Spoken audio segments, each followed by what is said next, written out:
Hey everyone, Eric on paper, and I'm still Eric. And first off, I am so close to 900 subscribers. I know that it's not like a ton by YouTube standards, but for, a small channel, it's pretty cool. And if you want to be one of those heroes that gets me to 900 or to 1,000, which would be my first milestone, please don't forget to like and subscribe and follow and join part of the army that I'm building, and we'll take over the world. Anyway. So I got this new request from a new subscriber who asked me to draw a character from Warhammer. I'm going to tell you everything I know about Warhammer right now. And that was the fun challenge of it, because one of the things that I liked about this was that I got to just look at art and look at the characters, did a little bit of research. I still don't know a ton. I'm not an expert, but I got to draw this guy, and yeah, it was pretty tough there, and I thought this would be a great opportunity to practice a lot of texturing and detailing, and then we can talk about it here. Okay, so this character has a ton of detailing on him, and because I'm not overly familiar with him, I have to include as much as I can in the penciling before I even start to think about rendering or shading or anything like that. Now, one of the things I noticed is that the character is very texture heavy and has a lot of intricate work. And even though this isn't something I feel that I excel at, it's one of the only ways you can grow as an artist, to challenge yourself, to work outside of your wheelhouse. I mean, you'll find your strengths and weaknesses, and who knows, maybe you'll like it. But I decided to play with a variety of textures. In one of the references, he had more simplified armor, but I thought, hey, I'm going to give myself a challenge. And these Warhammer designs are crazy. They are, they have just all kinds of filigree and all kinds of elaborate designs and markings all over them that I thought, yeah, I'm going to push myself. So one of the textures is definitely the armor. Then he has these like bandage-like things over his face. Yeah, metal everywhere. Then he has like this cloudy aura of energy cloth. Uh, of course, for like a loincloth and a cape thing, a giant metal weapon, and then these strange organic wings that look like eyes.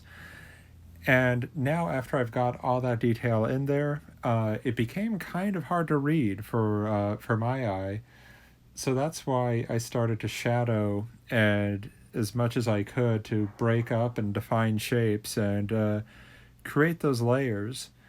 And I did a lot more penciling even than I normally would have, but I just needed to get as much texturing as I possibly could before I started inking.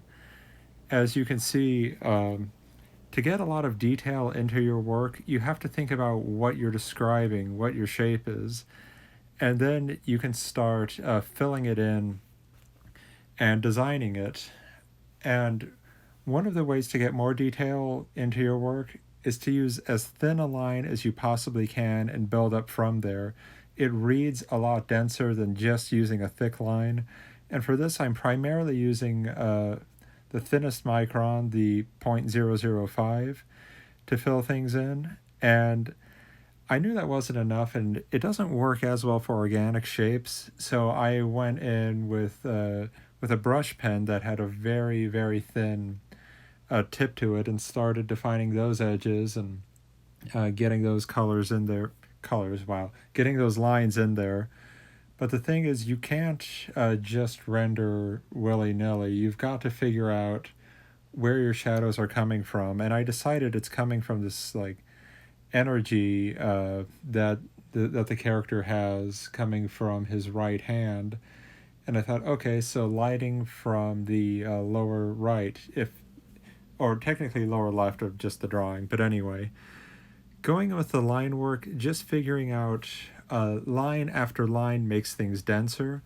So, like in the cape area behind his leg, that's about 4 different layers of cross hatching. And that's about as heavy as I go because I really want that to fade into the background. It allows the leg to pop.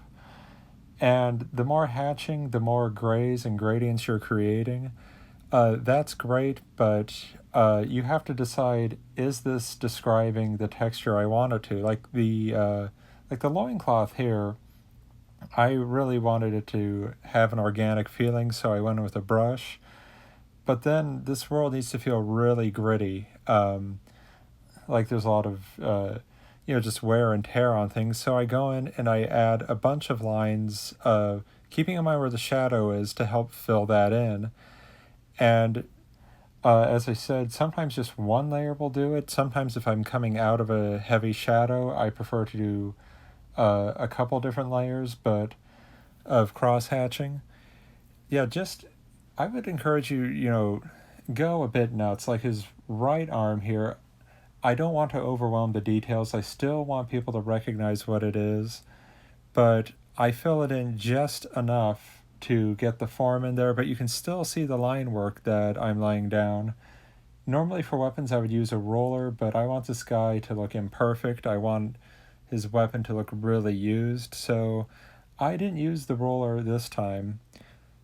So yeah, as I was saying, I had to cut myself off. Filling in the cape detail helps, and then we're going to work pretty soon on the smoke.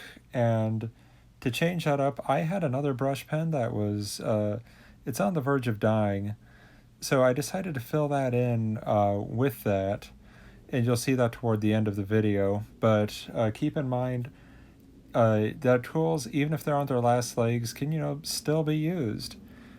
Now this upper thing, I don't even know what it is. The designs are so out there that I think they are pretty damn cool. Just going in and filling the outside of it, but the eye shape for these things, everything here is pretty organic, so I went back in with the brush pen, and this is these membranes, just me free-flowing, and then trying to connect them, knowing that I'm going to fill it in just a little bit later, but if I went in and shaded absolutely everything, did hatching to absolutely everything, you would lose the character and it would just look like a jumbled mess. Your eye needs places to rest, so that's why I have the hand coming up to the face, because really we want to see the character's face. Everything else is just kind of secondary. And yeah, here we go. See, I started to fill in the cloud with just, a denser line, and it was working, but it wasn't great. It was okay. I knew what it was, but I thought I could do better. And then I remembered that this one marker was dying, or one pen, was dying. So I thought, hey, I'm going to get a genuine gray here instead of just the harsher black and white. And overall, this was a really tough piece, but I think it works.